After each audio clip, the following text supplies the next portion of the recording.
Salam saudara-saudari semua. Hari ini kita melihat kitab Ibrani pasal yang ke-7. Hari ini Pastor Joshua yang menyampaikannya. Pasal 7 ada 28 ayat dalam kitab Ibrani, pasal yang panjang.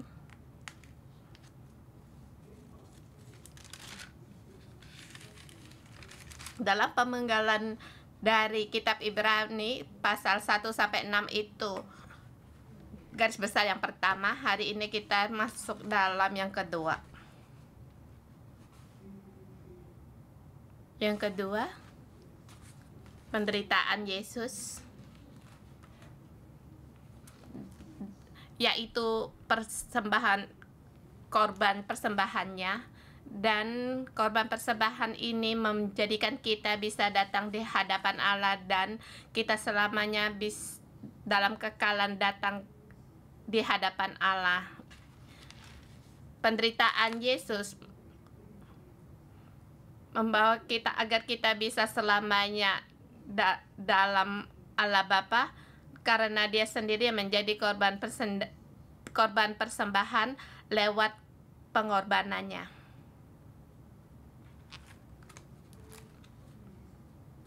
Orang bisa berdamai dengan Allah karena lewat perjanjian persembahan dari korban persembahan dari Allah, dan Yesus persembahannya yang menyucikan kita hingga kita bisa datang ke hadapan Allah. Dan dalam pasal ini menjelaskan mengapa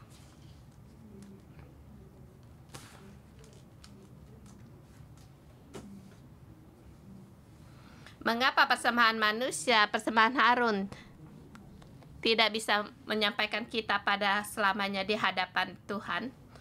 Mengapa hanya Yesus?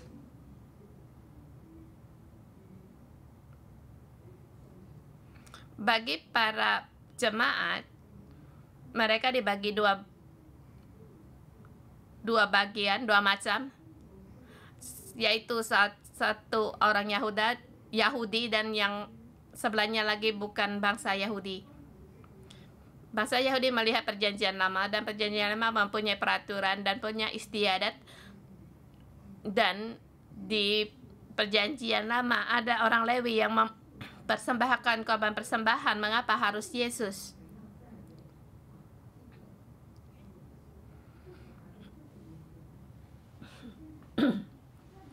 Bukankah demikian sudah selesai? Bukankah Tuhan sendiri telah mendirikan ketetapan dan sudah bertahun-tahun dari Musa sampai sekarang? Dan yang satu macam lagi, yaitu para jemaat bangsa-bangsa asing.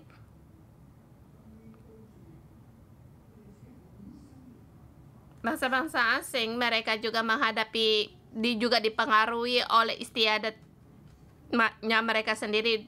Mereka dibesarkan di istiadat Athena. Di mana-mana pun ada Allah dan banyak sekali malaikat.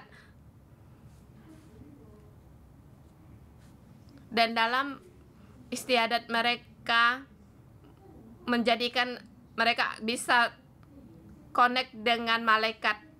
Dan cara pemikiran masa itu juga mempengaruhi kehidupan mereka masa itu.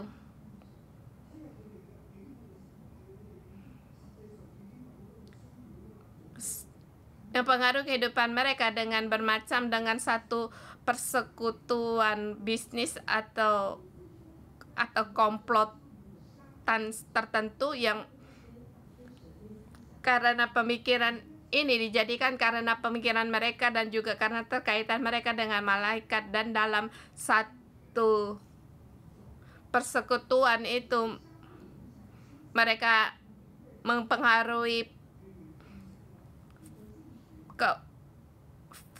perekonomian mereka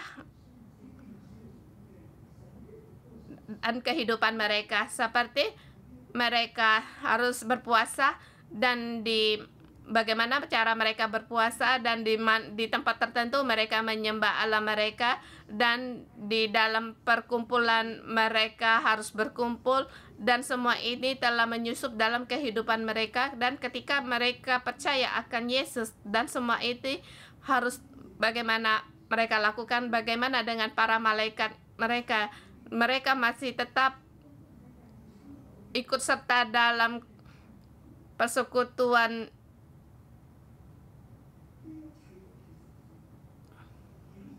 dan juga mereka juga dalam kebaktian. Jadi ini membuat mereka terpengaruh, sehingga ini juga menarik mereka dari Injil, dan mereka lebih lagi masuk dalam duniawi, dan dengan demikian mereka mempunyai kekuasaan dan saring karena mereka tinggal bersama dan bisa saling membantu, dan juga mereka mempunyai dan mereka percaya mereka kekuasaan rohani tertentu yang menolong mereka.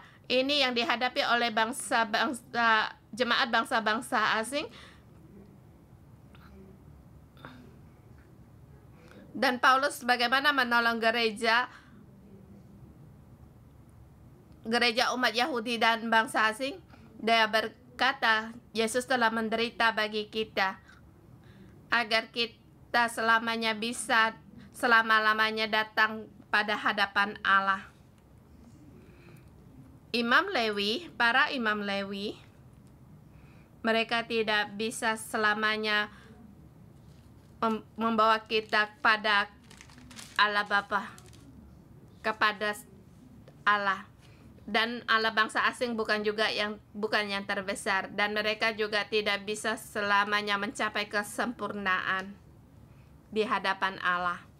Kamu juga tidak bisa sampai di hadapan Allah. Hanya Yesus yang telah menggenapi segala sesuatunya yang membawa kita sampai ke hadapan Allah, dan di hadapan Allah kita masuk dalam perhentian Tuhan. Yang di pasal kelima dijelaskan kita dalam perhentian Allah. Di dalam Allah kita connect dengan Allah, dalam perlindungan Allah. Itu kekal selamanya. Dan di pasal ini di bagian besar ayat 7 sampai pasal 7 sampai 10 itu menerangkan bagi jemaat agar mereka mengetahui sesuatu, membantu para jemaat untuk membantu mereka dengan Yesus yang menolong mereka untuk kepercayaan mereka kepada Yesus, berpegang teguh pada Yesus, jangan terpengaruh ditarik keluar oleh malaikat kepercayaan yang lain.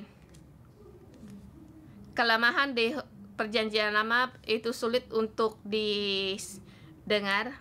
Kita bisa nanti akan dijelaskan, dan kita datang di hadapan Tuhan yang telah disiapkan daripada seperti hari Sabat. Mereka dalam menghadapi pengayaan Roma dan juga dalam kekacauan dalam masyarakat, mereka bisa menang karena mereka masuk dalam perhentian Allah dan mereka terhubung dengan Allah. Mereka kemudian mendapatkan keselamatan abadi, dan Yesus adalah dasar keselamatan abadi itu. Di pasal 6 yang terakhir, di situ ada 3 ayat yang penting.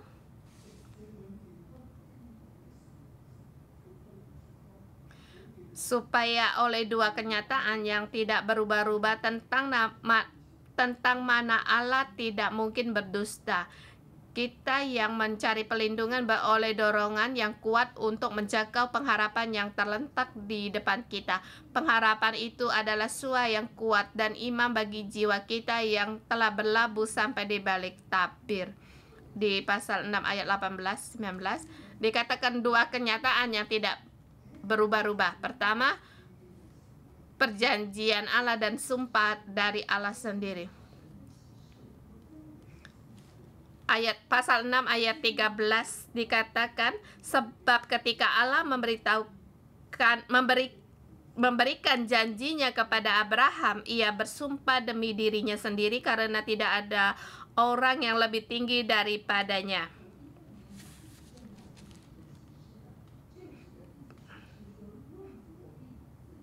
Katanya, sesungguhnya aku akan memberkati engkau berlimpah-limpah dan akan membuat engkau sangat banyak.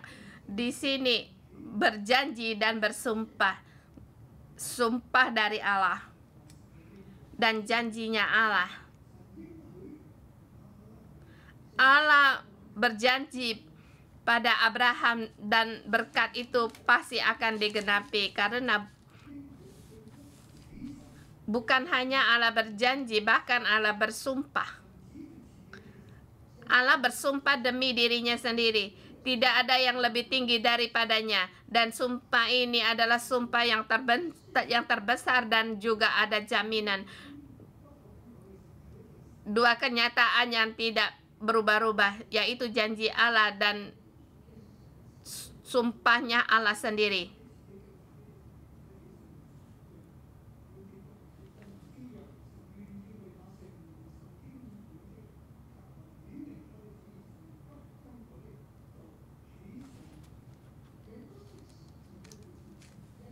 Sebab manusia demi orang yang lebih tinggi, dan sumpah itu menjadi suatu pengokoh baginya yang mengakhiri sebagai bantahan. Karena itu untuk meyakini mereka yang berhak menerima janji itu akan kepastian keputusannya, Allah akan mengikat dirinya dengan sumpahnya. Janji Allah dan kehendak Allah itu tidak berubah. Kehendak Allah terhadap janjinya kepada Abraham, Allah pasti akan menggenapinya. Dan sekarang menghadapi kesulitan, janji Allah masih tetap di situ, dan bahkan Allah dalam janjinya Allah bersumpah, dan Dia akan menjamin bahwa janjinya akan terjadi. Bagi orang yang menerima janji itu dinyatakan dan tidak berubah. Allah menggunakan dua perkara ini untuk perkara yang tidak berubah-ubah, dan dikatakan Allah tidak mungkin berdusta. Janjinya, sumpahnya itu dikeluarkan dari mulutnya sendiri. Allah tidak akan membohongi orang manusia. Dia berbuat demikian agar kita yang mempunyai pengharapan di depan kita, bagi kita yang mencari pelindungan, beroleh dorongan yang kuat untuk menjaga pengharapan yang terletak di depan kita. Pengharapan yang akan datang, apa itu? Yaitu berkait dengan Tuhan dan masuk dalam perhentian Tuhan. Bukan terkait dengan malaikat atau hanya mengikuti peraturan dari perjanjian lama, dan dengan mengandalkan terus-menerus mempersembahkan korban persembahan, tetapi Allah sendiri telah bersumpah demi dirinya sendiri. Dan di sini kata ini sangat penting, dan ini juga tidak bisa berubah. Allah bagaimana bersumpah? Kita harus melihat di Mazmur 110. 110 itu adalah Mazmur Daud.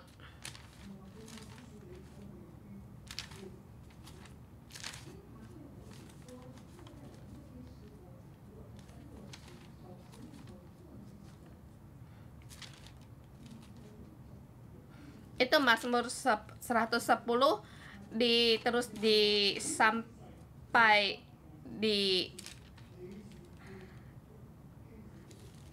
ayat ke-1. Demikianlah firman Tuhan kepada Tuanku, duduklah di sebelah kananku sampai kubuat musuh-musuhku menjadi tumpuan kaki. Dan seterus sampai ke ayat ke-4, Tuhan telah bersumpah dan Ia tidak akan menyesal, engkau adalah iman yang selama-lamanya menurut Melkisedek.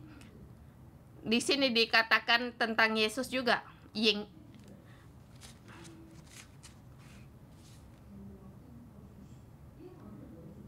Demikianlah firman Tuhan kepada tuanku. Tuan itu dimaksud itu siapa? Ini adalah Mazmur Daud. Mazmur 110 ya. Mazmur yang berkata kepada tuanku. Di perjanjian lama orang Farisi mereka tidak jelas akan kata ini. Di sini Daud menyebut Yesus sebagai Tuan. Dia lebih besar, lebih tinggi dari Daud. Daud adalah raja, tetapi mengapa dia menyebut dia Tuan? Karena dia adalah anak Allah, dia yang maha tinggi. Dan juga di sini dikatakan, ditunjukkan dalam Mazmurnya Daud, Tuhan telah bersumpah dan ia tidak akan menyesal. Engkau adalah imam untuk selama-lamanya menurut Melkisedek. Allah bersumpah, dia tidak menyesal. Engkau adalah imam untuk selama-lamanya menurut Melkisedek. Ini ditujukan bagi siapa? Menurut peraturan Melkisedek. Dan juga ini di Mazmurnya Daud. Daud menyebut dia sebagai Tuan. Ini sesungguhnya ditujukan pada siapa? Paulus memberitahukan pada kita dia adalah Yesus anak Allah. Dia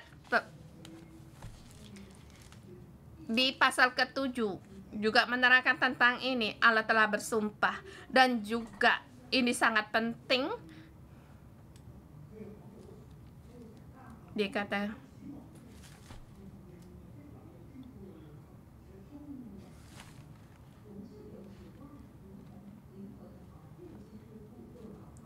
pengharapan itu adalah suai yang kuat dan aman bagi jiwa kita yang telah berlabuh sampai ke belakang tabir.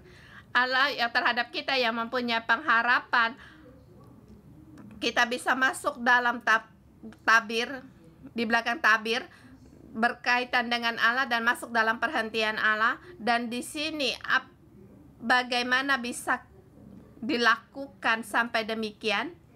Di pasal 6 ayat 20 sebagai kesimpulan. Dan kesimpulan ini membawa masuk pada pasal ke-7 sampai dengan 10. Di mana Yesus telah masuk sebagai perintis bagi kita ketika ia menurut peraturan Melkisedek menjadi imam besar sampai selama-lamanya. Yesus adalah perintis bagi kita. Dia berjalan di depan kita. Dia adalah anak Allah. Dia membawa kita sebagai menjadi anak-anak Allah. Dan jalan yang dijalani oleh perintis kita masuk dalam tabir. Dia telah naik di surga, di belakangnya tabir. Dia duduk di tahta maha tinggi. Dia yang maha tinggi. Dan dia telah membawa kita sampai ke belakang tabir. Dia telah menderita, bahkan dia telah hidup. Dan bagi kita sekarang, kita mengikuti dia. Kita berjalan dalam jalan ini.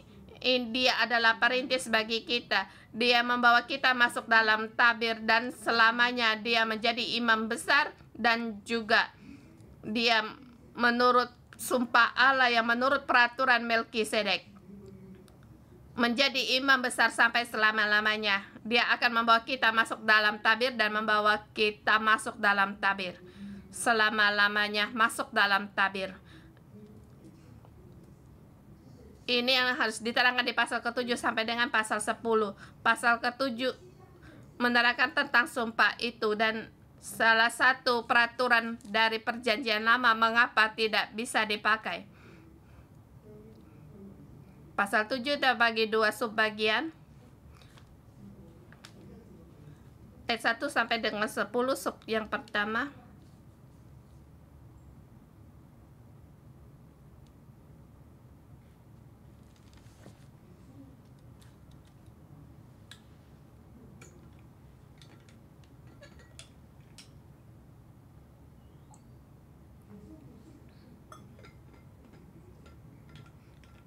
Jabatan Yesus lebih besar daripada jabatan orang Lewi. Bahkan Yesus lebih tinggi dari Lewi. Pada saat saya berkata demikian, itu mempertegaskan di sub yang pertama dan yang kedua, yaitu peraturan dalam perjanjian lama dan kelemahan dalam perjanjian lama. Dan di sini juga ada dikatakan dengan peraturan Melkisedek.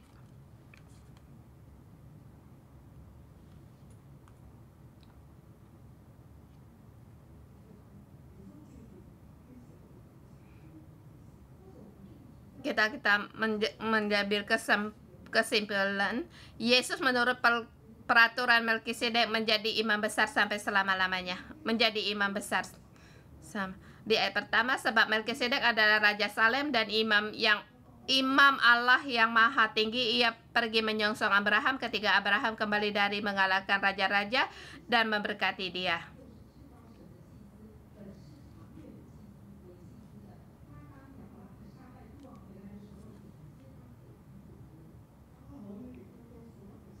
Dan juga Abraham memberikan 1/10 dari apa yang dia dapat. Abraham juga mempersembahkan 1/10 baginya. Dan arti nama dari Melkisedek adalah pertama-tama Raja Kebenaran dan juga Raja Salem, yaitu Raja Damai Sejahtera. Dia tidak berbapa, dia tidak beribu, tidak bersilsilah, harinya tidak berawal dan hidupnya tidak berkesudahan, dan karena ia menjadi sama dengan anak Allah, ia tetap menjadi imam sampai selama-lamanya. 1-3 dikatakan Melkisedek adalah dikatakan anak Allah dan juga melambangkan dia sebagai anak Allah. Dia sama dengan anak Allah yang dikatakan di ayat ketiga. Dia sama seperti anak Allah dan Allah menunjuki dia sebagai, menurut peraturan Melkisedek, sebagai imam besar. Melkisedek dia juga menerima persembahan persepuluhan dari Abraham. Dan sampai di ayat 4 sampai dengan 10,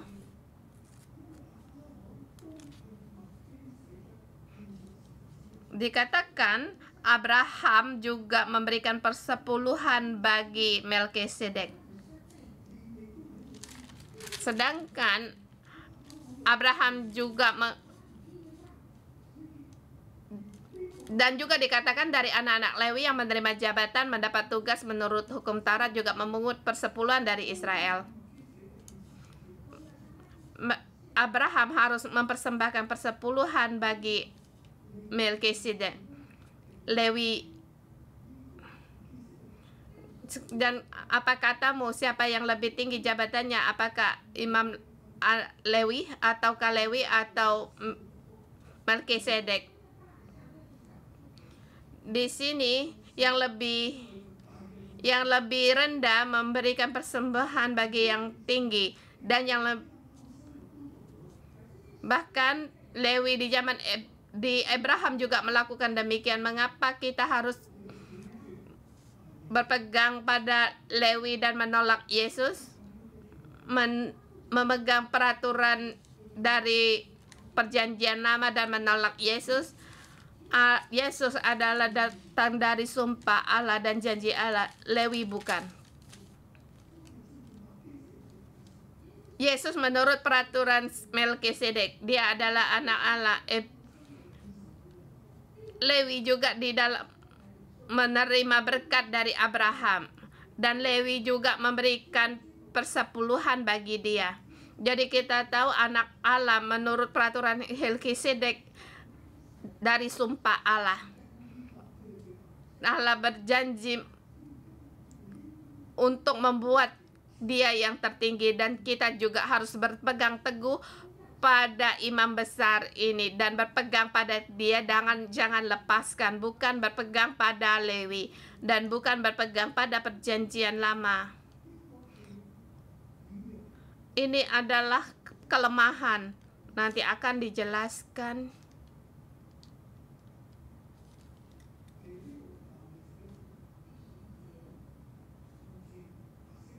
ayat 11. Karena itu, andai kata oleh imamat Lewi telah mencapai kesempurnaan, sebab karena imamat itu umat Israel telah membuat Taurat, apa sebabnya masih perlu seorang lain ditetapkan menjadi imam besar menurut peraturan Melkisedek yang tentang dia tidak dikatakan menurut peraturan Harun? Saya sampai di sub yang kedua.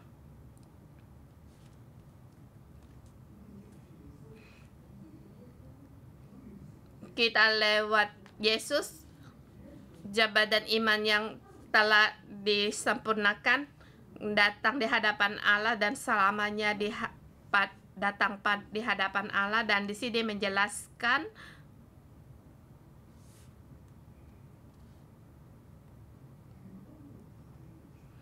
kalau hukum Taurat itu sempurna, komplit atau sempurna, seluruhnya komplit.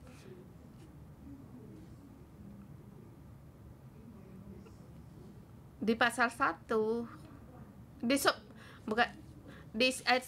sub yang pertama 1 sampai 6, di situ dikatakan Yesus menderita bagi kita. Dia taat dalam penderitaannya, dia mencapai pada kesempurnaan sehingga bisa membawa kita masuk dalam kesempurnaan karena Yesus dia sendiri sempurna. Dia membawa kita dalam kesempurnaan. Dan di sini katakan hukum Taurat belum sampai pada kesempurnaan. Maka di sini dikatakan apabila kalau hukum Taurat mencapai kesempurnaan, masih perlukah seorang lagi ditetapkan menjadi imam besar? Kalau peraturan dari Harun lebih sempurna, Allah tidak perlu lagi untuk menetapkan imam besar lagi. Di Mazmur 110 di situ Allah menetapkan imam besar menurut peraturan Melkisedek. Dalam hukum Taurat itu belum mencapai kesempurnaan sehingga di sini ditetapkan imam besar yang bukan menurut peraturan Lewi atau peraturan dari Harun. Di sini dikatakan ditetapkan imam besar lain. Di ayat 12 dikatakan, sebab jika imamat berubah, dengan sendirinya akan berubah pula hukum Taurat itu. Hukum Taurat sesungguhnya agar orang menuruti dia untuk melakukan peraturan seseorang dan juga untuk memberikan korban persembahan.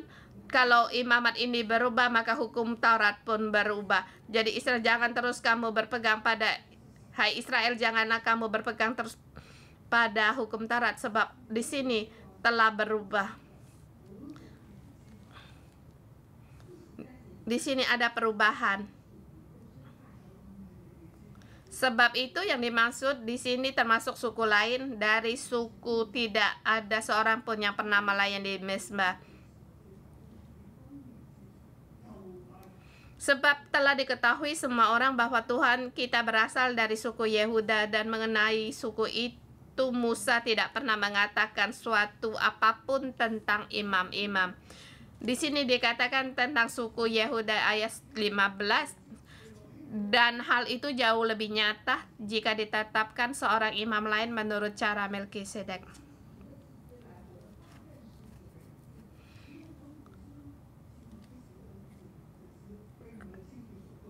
Di sini dikatakan Yesus menurut cara Melkisedek yang menjadi imam bukan berdasarkan peraturan manusia, tetapi berdasarkan hidup yang tidak dapat binasa. Sebab tentang dia diberikan kesaksian, engkau adalah imam untuk selama-lamanya menurut peraturan Melkisedek. Mazmur Daud juga berkata demikian. Jadi menurut peraturan, memang suatu hukum yang dikeluarkan dahulu dibatalkan. Kalau hukum itu tidak mempunyai kekuatan dan karena tidak berguna, hukum yang dulu itu menurut peraturan Lewi dan juga tidak berguna, tidak punya kekuatan dan kelemahan. Dia tidak mempunyai kekuatan, hukum itu tidak mempunyai kekuatan dan tidak berguna. Jadi hukum itu yang dikeluarkan dahulu itu dibatalkan. Sebab hukum Taurat sama sekali tidak membawa kesempurnaan. Tidak membawa kesempurnaan. Tidak komplit. Rupanya hukum Taurat tidak mempunyai kekuatan dan tidak berguna karena dia tidak membawa kesempurnaan. Di sini mereka harus terus-menerus memberikan korban persembahan. Ini tidak berguna. Dia ini tidak bisa membawa kita selama-lamanya kepada Allah.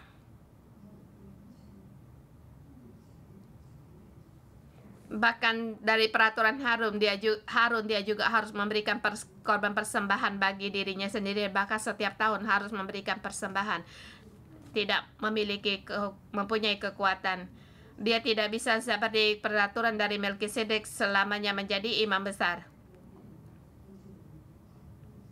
Dikatakan seterusnya Harun pun akan mati. Dia tidak kekal. Tetapi hari ini anak Allah dia tetap ada selama-lamanya. Maka dia bisa selama-lamanya membawa kita pada Allah. Harun tidak bisa. Ayat 19. Sebab hukum Taurat sama sekali tidak membawa kesempurnaan, tetapi sekarang timbul pengharapan yang lebih baik yang mendekatkan kita pada Allah. Dulu peraturan yang dahulu itu tidak mempunyai kekuatan dan tidak berguna. Dan di sini tetapi bisa menimbulkan pengharapan yang lebih baik.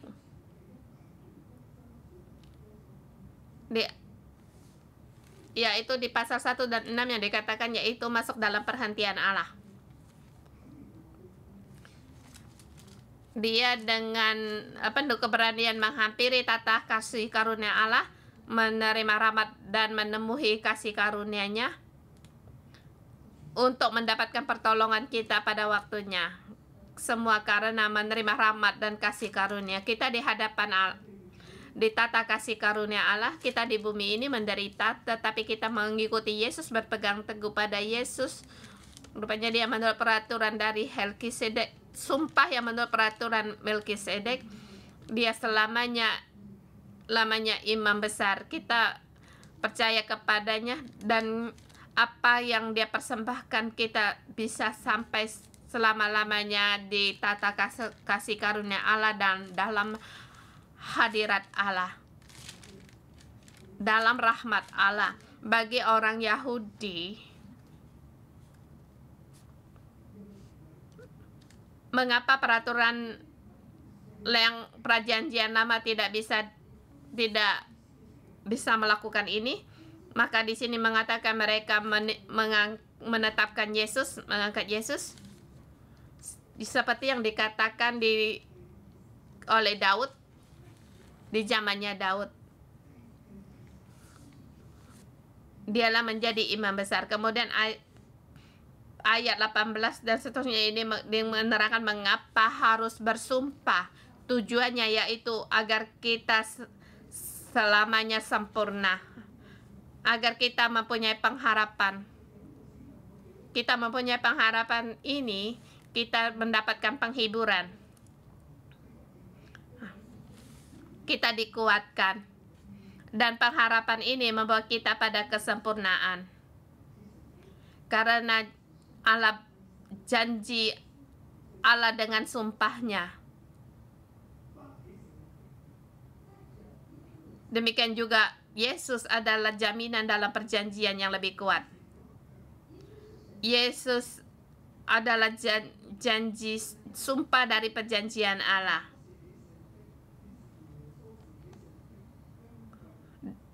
Mengapa? 20.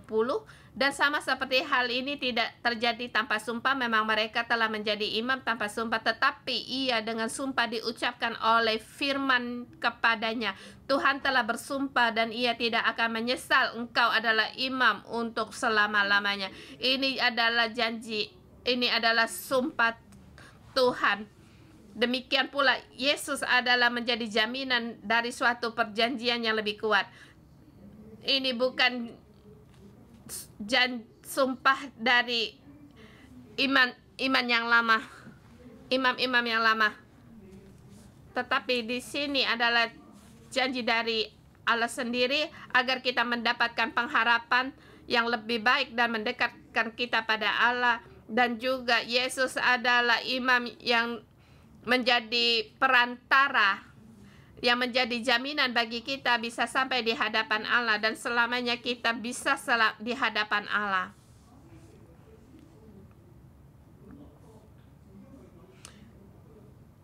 Dan dalam jumlah yang besar mereka telah menjadi imam karena mereka dicegah oleh maut untuk tetap menjabat imam.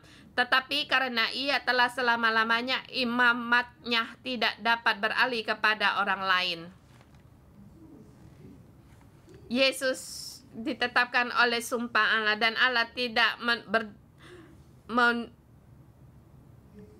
tidak berdusta. Yesus menjadi imam besar itu selamanya dan tidak bisa berubah. Harun bisa diubah.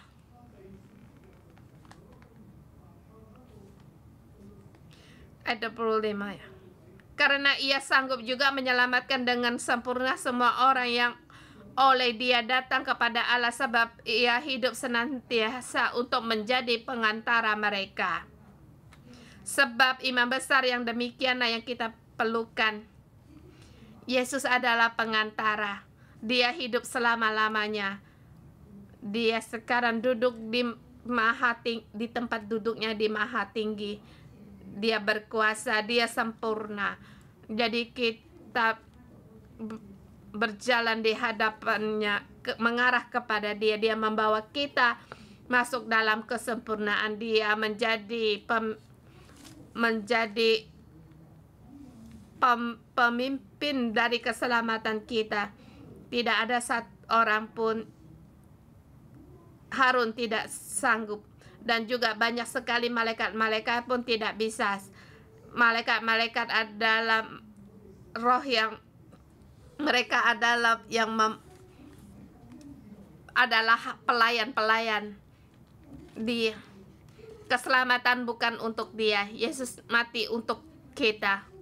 Yesus mati bukan untuk dia. Yesus sebagai ganti, sebagai manusia, dia sebagai anak Allah yang menggantikan dosa manusia. Dia mengalami percobaan, dia berjalan dalam jalan penderitaan, jadi dia bisa sebagai penebus bagi kita dan selamanya sebagai korban persembahan bagi kita. Dan sekali persembahan itu tetap berguna untuk selamanya. Harun yang dipersembahkan berulang kali, tetapi Yesus dengan sumpah Allah yang dijanjikan dengan sekali persembahan, dia menjadi pengantara manusia dan para malaikat ini. Pengorbanan Yesus bukan untuk mereka. Malaikat adalah pelayan-pelayan.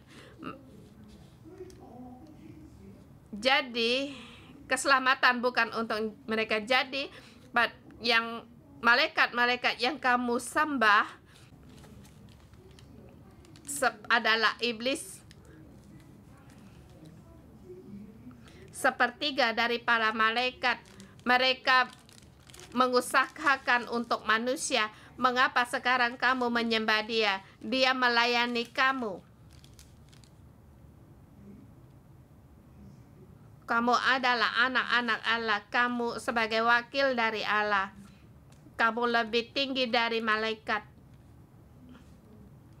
Malaikat pun tidak sempurna. Kita dengan percaya Yesus kita bisa sempurna sebab kita punya status sebagai anak-anak Allah. Jadi mengapa kamu harus ikut serta dalam kegiatan Freemason itu? Mengapa kamu masih terpengaruh oleh itu dan bahkan kamu merasa itu lebih nyata dalam pengharapan Allah? Kalau kamu berjalan di jalan yang ini, kamu di luar dari keselamatan, kamu akan ditarik oleh dunia. Dan kita teguh berpegang pada Yesus. Dia sekali berkorban untuk kita, selamanya itu berguna. Dilakukan satu kali untuk selama-lamanya. Percaya dengan Dia, kita bisa di hadapan Allah. Saudara-saudari gereja hari ini,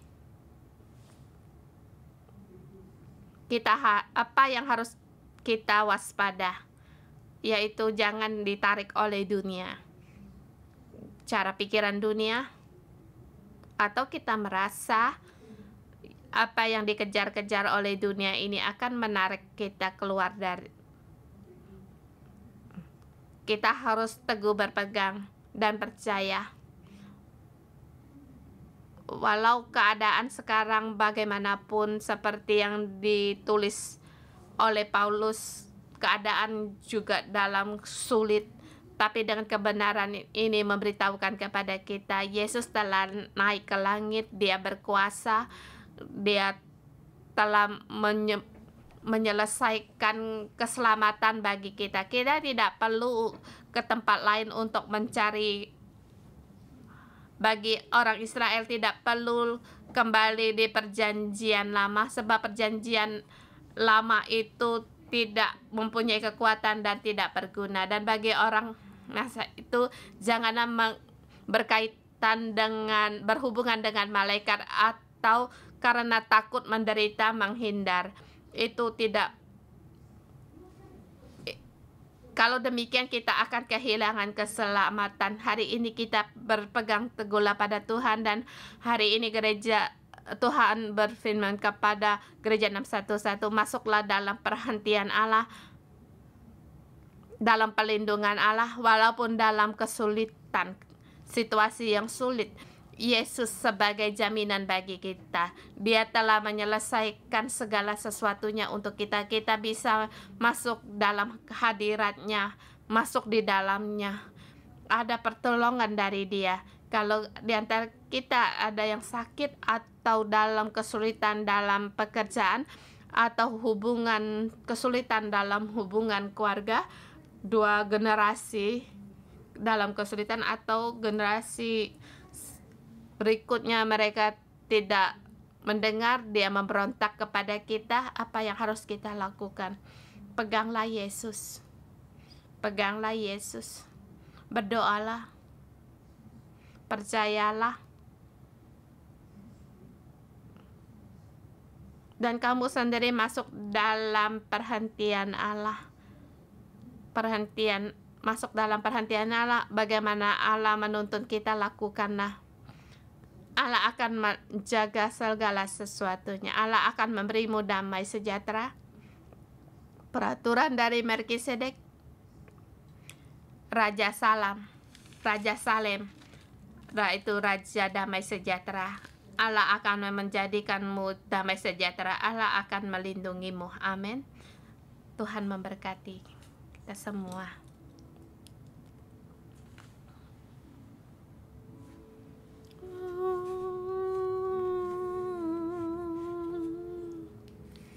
Saudara semua, mari kita bangkit untuk menyembah Tuhan kita.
Ya Tuhan, Kau ada di dalam hidup kami. Tuhan, Engkau mempersembahkan dirimu satu kali untuk selama-lamanya, sehingga kami bisa masuk dalam tabir-Mu, sehingga kami bisa menjadi sempurna dan masuk dalam perhentian Allah. Saudara semua, marilah kita berdoa, kita berterima kasih Allah, kita memberikan korban syukuran kita karena Yesus yang telah menuntun kita dengan pengorbanannya kita terkait dengan Allah, dan hubungan ini sempurna dan tidak akan gagal. Mari kita berdoa, kita bersyukur pada Tuhan Allah kita.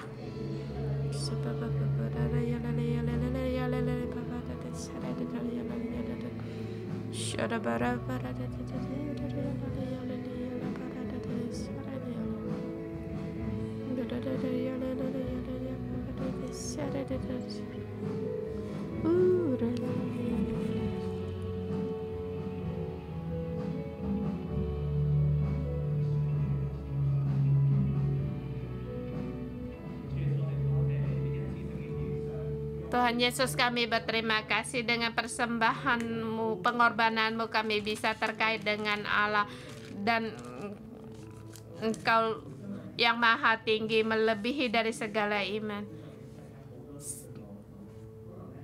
Saudara semua, pada masa dulu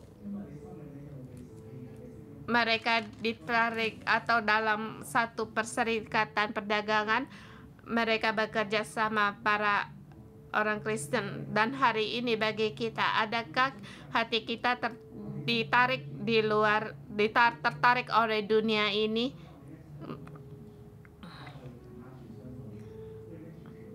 Marilah kita bersama, kita mengambilkan dengan langit seperti kita pegang tangan kita, kita pejamkan mata kita. Adakah hari ini suara-suara yang menggoda kamu?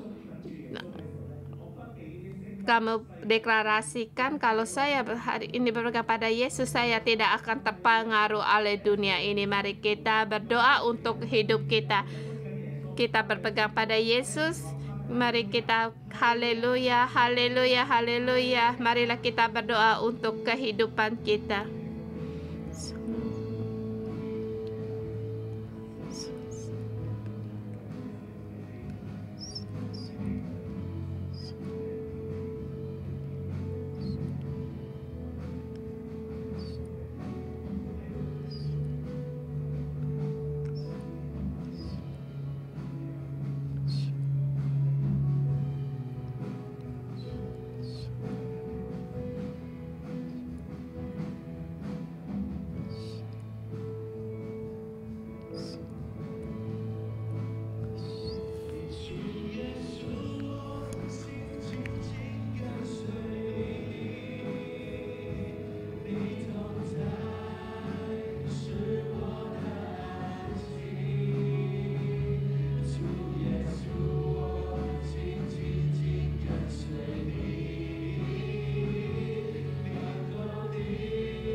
Tuhan Yesus, kami berterima kasih karena Engkau adalah Allah. Engkau Allah yang dipilih dan diutus oleh Allah. Engkau imam besar yang hidup selamanya. Ya Allah, kami berterima kasih. Peraturan dari hukum dari perjanjian lama punya kelemahan dan tidak mempunyai kekuatan. Tetapi Yesus, Engkau Maha Besar. Engkau lebih tinggi dari Harun, dari Lewi. Tuhan Yesus, kami berterima kasih. Tuhan Yesus, kami berterima kasih karena Engkau hidup selama-lamanya. Engkau adalah imam yang maha besar. Terima kasih kepadamu karena Engkau telah menyelamatkan kami, karena kami bisa masuk dalam tabir, karena lewat Engkau, perantaran Engkau, kami bisa terkait dengan Allah Bapa. Terima kasih kami bisa masuk dalam perhentian yang sesungguhnya. Terima kasih ya Tuhan. Terima kasih atas ayat ini hari ini memberitahukan kepada kami Engkau selama-lamanya menjadi imam besar.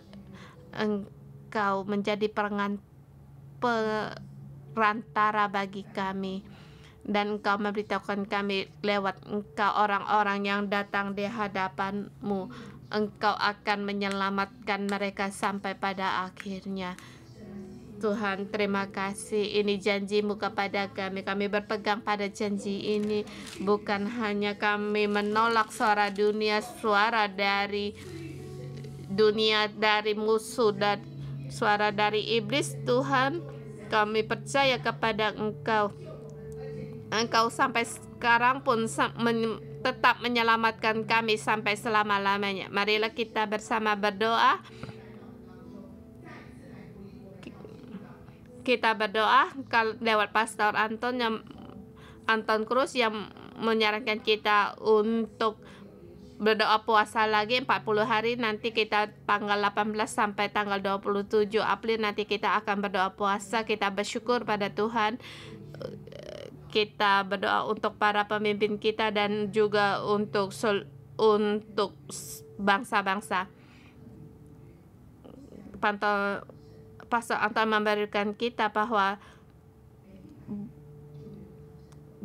bulan Mei itu yang terpenting, dan juga akan satu kebangkitan yang mari kita berdoa bersama agar kita masuk dalam doa puasa 40 hari ini. Kita masuk dalam hadirat Allah karena Dia Allah. Dia yang memberikan, yang berdoa untuk kita, karena Dia yang membawa kita masuk dalam, dan lewat Dia kita melewati yang tidak mungkin, yang mustahil menjadi tidak ada yang mustahil di dalam Dia, dan kita melewati, kita bisa mengalami mujizat-mujizat yang besar.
Tuhan Yesus, di dalam doa puasa 40 hari ini, kami mau melihat akan perbuatan-Mu. Saudara semua, mari kita kembali untuk memuji Allah kita.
Tuhan Yesus, kami memuji Engkau, Engkau Allah yang hidup. Engkau hidup di antara kami.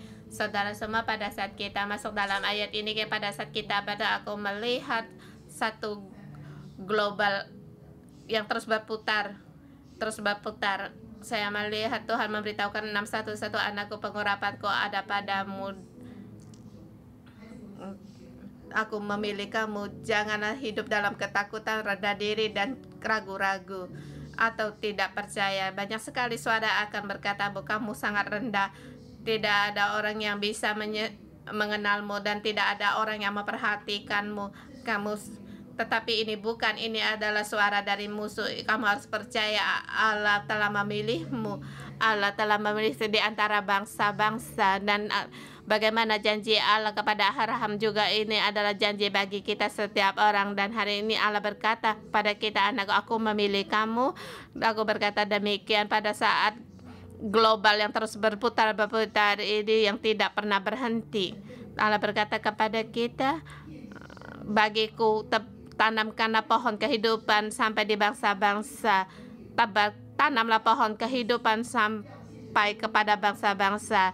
Pada saat pohon kehidupan pada bangsa-bangsa, pohon kehidupan ada bangsa-bangsa, kamu ada bagian dalam penanaman ini. Allah memilihmu. Pada saat aku mengurapi, engkau harus, pada saat aku memilih dan mengurapi, kamu harus lebih dalam lagi terkait dengan aku di dalam, karena di dalam hidupmu aku punya rencana, ada punya plan dalam hidupmu. 611, Tuhan semesta alam, pergilah, bawalah keselamatan ini pada bangsa-bangsa. Pergilah, jadikanlah murid bangsa-bangsa menjadi murid-muridku.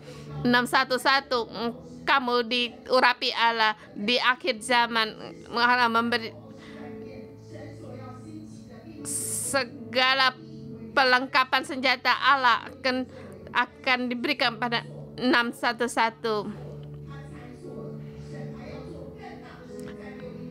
Allah akan berbuat lebih besar lagi. 611 lebih besar lagi, yang tidak besar diduga oleh musuh-musuh. Pada saat musuh-musuh tahu kita telah melakukannya, 611, bangkitlah, bangunlah di akhir zaman. Di dalam dunia kacau, Allah mengurapi Allah sebagai dasar. Allah sebagai dasar. 611, engkau seperti topi yang bagi bangsa-bangsa, dan aku menggunakanmu tetap tegar selamanya. Saat setan mengadapmu seperti biji yang paling kecil, Allah menjadikan kamu sebagai kerajaan yang tidak tergoyah. Aku melihat tata mahkota ada di Pastor Joshua, dan Pastor Joshua berkata, aku menghormatimu, menghargaimu. Engkau akan mendapatkan negara-negara dan para pemimpin negara, penguasa besar negara. Aku mengurapimu untuk berkat berbicara para pembesar-pembesar negara, dan 1 tongkat diberikan kepada Pastor Joshua. Sepertinya kamu seperti mengembala pada saudara-saudari semua dan juga para pemimpin, tetapi Allah berkata, aku berikan bukan hanya demikian, bahkan lebih banyak sekali para pembesar-pembesar besar yang menjadi murid-muridmu. Kamu harus pergi untuk mengembalakan, untuk mendapatkan, mengubah kehidupan mereka di berbagai-bagai tempat, mendapatkan jiwa-jiwa. Bahkan Pastor berkata, Joshua, rencanaku pada Pastor Joshua melebihi segala sesuatu yang dipikirkan. Aku adalah Allah dari 611 dan segala di bumi ini. Pada saat segala tergoncang, tetapi aku tetap akan menjaga 611 agar tetap teguh, kokoh.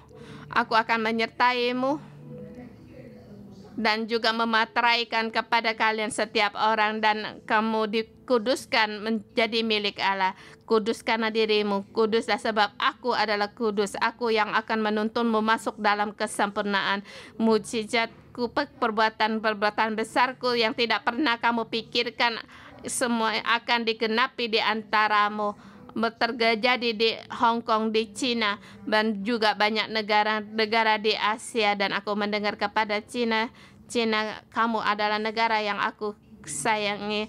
Kamu akan dibangkitkan menjadi negara yang kuat. Kamu akan menjadi negara yang kuat. Kamu harus membuka satu jalan saluran tol untuk bangsa-bangsa yang sampai pada Israel, agar keselamatan kehendak Allah bagi Israel dan di Timur Tengah semuanya itu digenapi.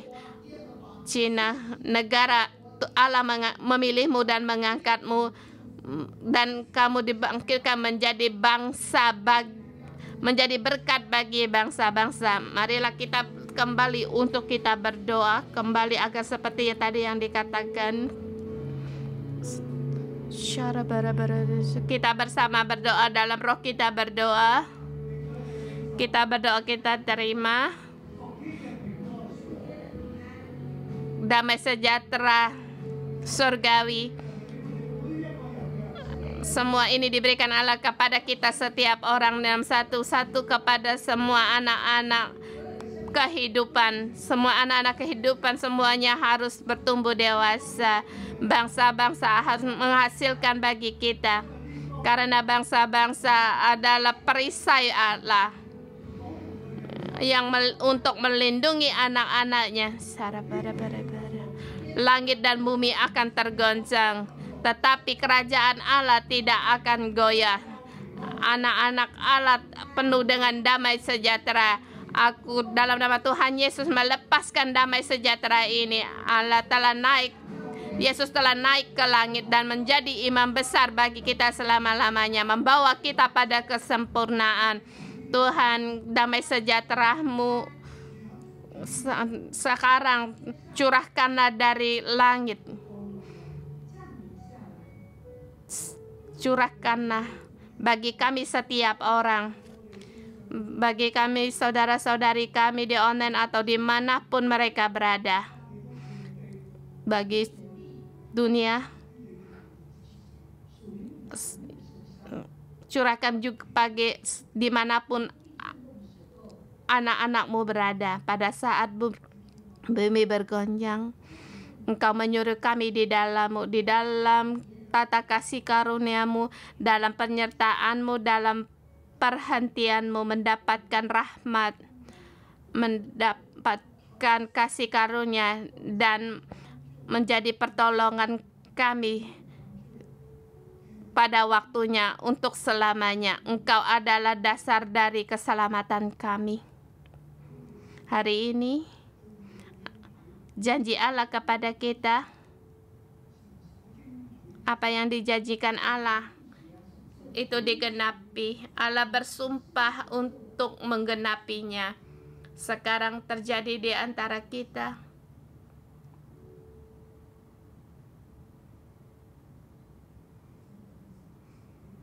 Anakku, terimalah damai sejahtera dari Allah.